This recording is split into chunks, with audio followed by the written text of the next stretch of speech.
ഇന്ന് വിദ്യാർത്ഥികൾക്ക് ഏറ്റവും കൂടുതൽ പഠിക്കാൻ ഇൻട്രസ്റ്റ് ഉള്ളത് CS ആണ്.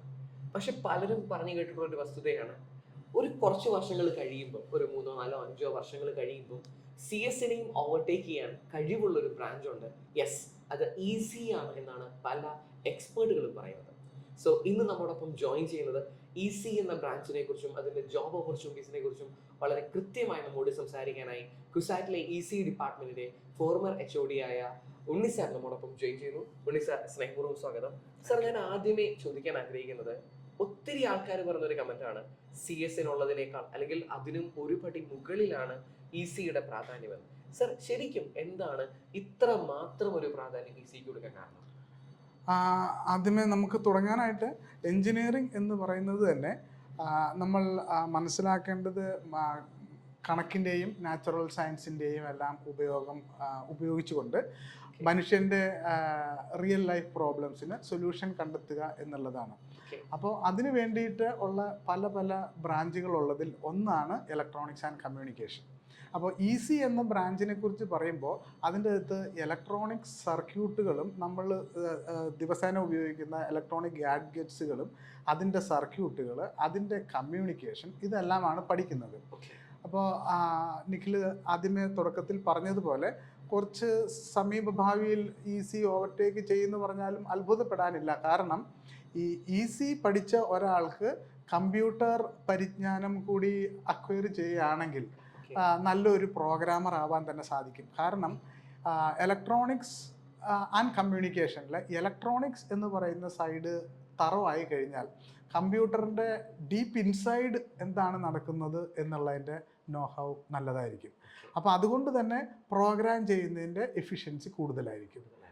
നമ്മുടെ ഇപ്പോൾ കമ്പ്യൂട്ടർ സയൻസിനോട് വളരെ അടുത്ത് നിൽക്കുന്ന ഇലക്ട്രോണിക്സ് വിഷയങ്ങളായ എംബഡഡ് സിസ്റ്റം, IoT എന്നീ മേഖലകളിലെല്ലാം തന്നെ ഒരു കമ്പ്യൂട്ടർ സിസ്റ്റമിന് സമാനമായ രീതിയിലുള്ള പ്രോഡക്റ്റുകളാണ് നമ്മൾ ചെയ്യുന്നത്. അപ്പോൾ അത് ഡിസൈൻ ചെയ്യുന്ന ഒരാൾക്ക് ശരിക്കും പറഞ്ഞാൽ കമ്പ്യൂട്ടറിൻ്റെ തന്നെ സമാനമായ ഒരു എല്ലാ ഇംപ്ലിമെൻറ്റേഷൻസും ചെയ്യുന്നുണ്ട്. അതുകൊണ്ടൊക്കെ സമീപഭാവിയിൽ ഓവർടേക്ക് ചെയ്യുക എന്ന് പറഞ്ഞാൽ അതിൽ അത്ഭുതപ്പെടാനില്ല. സാർ, ഞാനൊരു ക്യൂരിയോസിറ്റി കൊണ്ട് ചോദിക്കുകയാണ്, ശരിക്കും ഒരു ബിടെക് എടുത്ത ഒരാൾ എന്തൊക്കെയാണ് പഠിക്കേണ്ടി വരുന്നത്? ഒരു ഡീറ്റെയിൽ ആയിട്ടൊന്ന് പറയുവാണെങ്കിൽ എന്താണ് അവരുടെ ഒരു ഏരിയ വരുന്നത്? CS ആയിട്ടൊക്കെ വെച്ച് നോക്കുമ്പോൾ കൂടുതൽ പഠിക്കേണ്ട കാര്യങ്ങൾ CS-ഉമായിട്ട് കമ്പയർ ചെയ്യുകയാണ് എങ്കിൽ അവരുമായിട്ടുള്ള വ്യത്യാസം കൂടുതൽ ആയതുകൊണ്ട് തന്നെ ഇലക്ട്രോണിക്സ്, അതിൻ്റെ സർക്യൂട്ട് ഡിസൈൻ, അതുപോലെ തന്നെ ലോജിക് ഡിസൈൻ, പിന്നെ കമ്മ്യൂണിക്കേഷൻ, അതായത് നമ്മുടെ സാറ്റലൈറ്റ് കമ്മ്യൂണിക്കേഷൻ പോലെയും അതല്ലാതെ ഉള്ള ഒരു ഡിവൈസ് ടു ഡിവൈസ് കമ്മ്യൂണിക്കേഷൻ ഒരുപാട് പഠിക്കാനുണ്ട്. അതെല്ലാം അങ്ങനെയുള്ള കമ്മ്യൂണിക്കേഷൻസും എല്ലാം പഠിക്കും.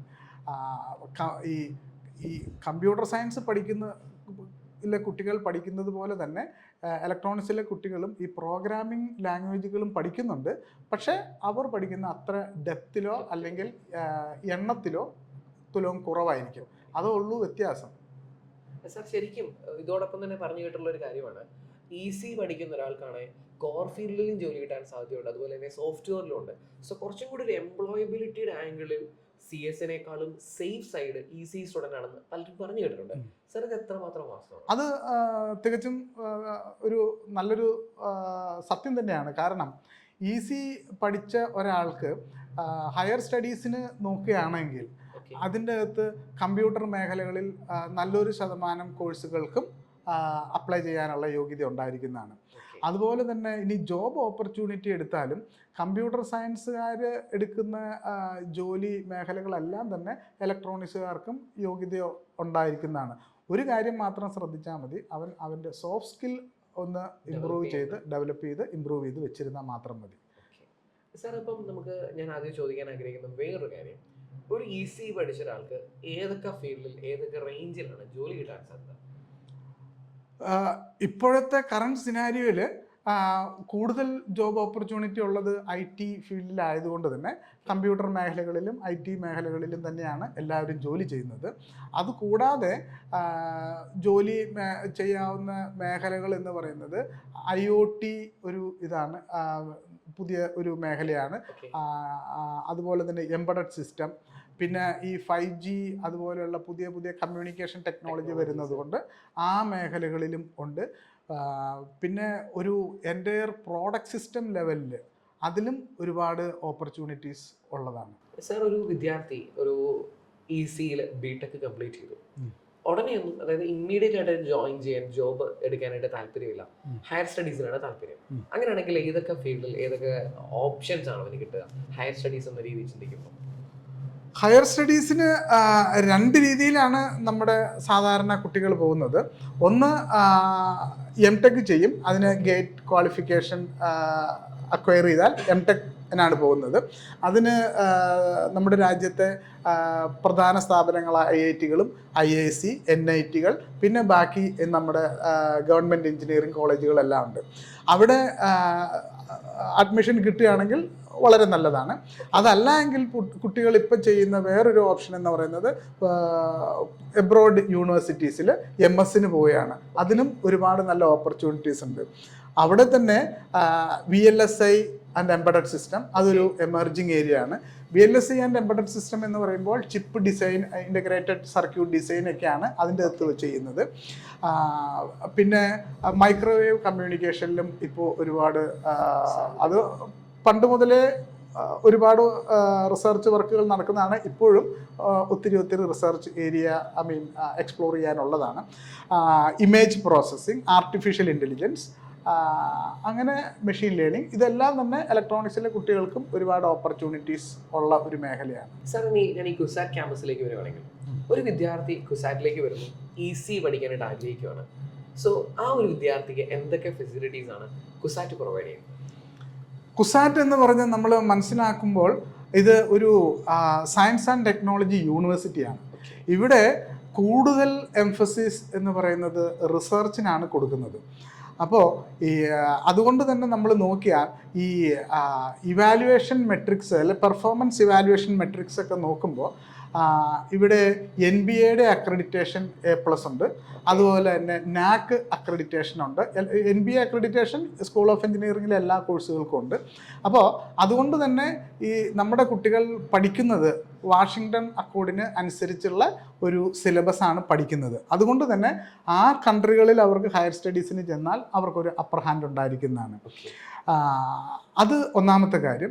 രണ്ടാമത്തെ ഒരു കാര്യം എന്ന് പറയുന്നത് ഞാൻ നേരത്തെ പറഞ്ഞതുപോലെ ഈ research and science and technology ആയതുകൊണ്ട് തന്നെ കുട്ടികൾക്ക് കൂടുതൽ റിസർച്ച് ഓപ്പർച്യൂണിറ്റീസിൽ പ്രോജക്റ്റ് ചെയ്യാനും അതുപോലെ ഇൻറ്റേൺഷിപ്പ് ചെയ്യാനും കൂടുതൽ സെമിനാറുകളിൽ പങ്കെടുക്കാനും ഇവിടെ നടക്കുന്ന ഓരോ PhD ഓപ്പൺ ഡിഫൻസിൽ പങ്കെടുക്കുകയും ചെയ്യുമ്പോൾ അവർക്ക് കൂടുതൽ ഒരു റിസർച്ച് എക്സ്പോഷർ കിട്ടുന്നതാണ്. അത് അവരുടെ കരിയർ ബിൽഡ് ചെയ്യാനും അതോടൊപ്പം തന്നെ റിസർച്ച് മുന്നോട്ട് കൊണ്ടുപോകാനും സഹായിക്കുന്നതാണ്. പിന്നെ മറ്റൊരു കാര്യം എന്ന് പറയുന്നത് ഇവിടെ ഡിപ്പാർട്ട്മെൻറ്റുകൾ എല്ലാം ഒരു ക്യാമ്പസിനകത്തായതുകൊണ്ടും എല്ലാ ഡിപ്പാർട്ട്മെൻറ്റിലും ഒരുപാട് റിസർച്ച് സൗകര്യങ്ങളുള്ളതുകൊണ്ടും ഇൻ്റർ ഡിസിപ്ലിനറി ആയിട്ടുള്ള റിസർച്ചുകളും അതുപോലെ പ്രോജക്റ്റ് ഇംപ്ലിമെൻറ്റേഷൻ ചെയ്യാം. അടുത്തത് നമ്മൾ നോക്കുമ്പോൾ നല്ലൊരു പ്ലേസ്മെൻറ്റ് ആൻഡ് ട്രെയിനിങ് സെൻ്റർ ഉണ്ട്. നല്ല രീതിയിൽ എല്ലാവർക്കും നല്ല രീതിയിലുള്ള പ്ലേസ്മെൻറ്റുകളും കിട്ടുന്നുണ്ട്. പ്രഗത്ഭരായ എല്ലാ കമ്പനികളും റിക്രൂട്ട് ചെയ്യുന്നുണ്ട്. അടുത്തത് നമുക്ക് ഈ ഫോറിൻ കൊളാബറേഷനിൽ ഒരുപാട് ഓപ്പർച്യൂണിറ്റീസൊക്കെ വരുന്നുണ്ട്. അപ്പോൾ ഒരുപാട് കുട്ടികൾ ഇതിനു മുമ്പ് ഹയർ സ്റ്റഡീസിന് പോയിരിക്കുന്ന ഒരു പാത വെട്ടിത്തെളിച്ചിരിക്കുന്നത് കൊണ്ട് അവർക്കൊരു ചാനലും ഹയർ സ്റ്റഡീസിന് ഈസിയാണ്. EC തിരഞ്ഞെടുക്കാൻ ആഗ്രഹിക്കുന്ന ഒരു വിദ്യാർത്ഥിക്ക് എന്തുകൊണ്ട് EC എടുക്കണം, അല്ലെങ്കിൽ എടുത്തു കഴിഞ്ഞാൽ എന്തൊക്കെ ബെനിഫിറ്റ് കിട്ടും എന്നതിനെക്കുറിച്ച് വളരെ കൃത്യമായ ഈ ഒരു ഡിസ്കഷനിലൂടെ നിങ്ങൾക്ക് മനസ്സിലാക്കാൻ സാധിച്ചു എന്ന് ഞങ്ങൾക്ക് ഉറപ്പുണ്ട്. CS-നൊപ്പം അതല്ല CS-നേക്കാളും ഒരുപടി മുൻപിൽ തന്നെയാണ് EC-യുടെ പ്രാധാന്യം എന്ന് തന്നെയാണ് ഉണ്ണി സാർ പറയുന്നത്. സാർ, ഈ ഒരു സെക്ഷൻ വളരെ യൂസ്ഫുൾ ആയിരുന്നു. വിദ്യാർത്ഥികൾക്കും പേരൻസിനെ കുറിച്ചും EC-യെക്കുറിച്ചും വളരെ സിമ്പിളായി എന്നാൽ ഹൈലി എഫക്റ്റീവായിട്ട് മനസ്സിലാക്കാനായിട്ട് ഈ സെക്ഷൻ വളരെ യൂസ്ഫുൾ ആയിരുന്നു നിങ്ങൾ കരുതുന്നു. Thank you sir. Thank you very much. Entrance സംബന്ധമായ വാർത്തകളും അപ്ഡേഷനുകളും ഏറ്റവും വേഗം ആധികാരികമായി അറിയാൻ ബ്രില്യൻറ്റ് സ്റ്റഡി സെന്റർ പാല യൂട്യൂബ് ചാനൽ സബ്സ്ക്രൈബ് ചെയ്യുക, ബെൽ ഐക്കൺ അമർത്തുക. ഈ വീഡിയോ മറ്റ് സുഹൃത്തുക്കളിലേക്കും ഷെയർ ചെയ്ത് നൽകുക.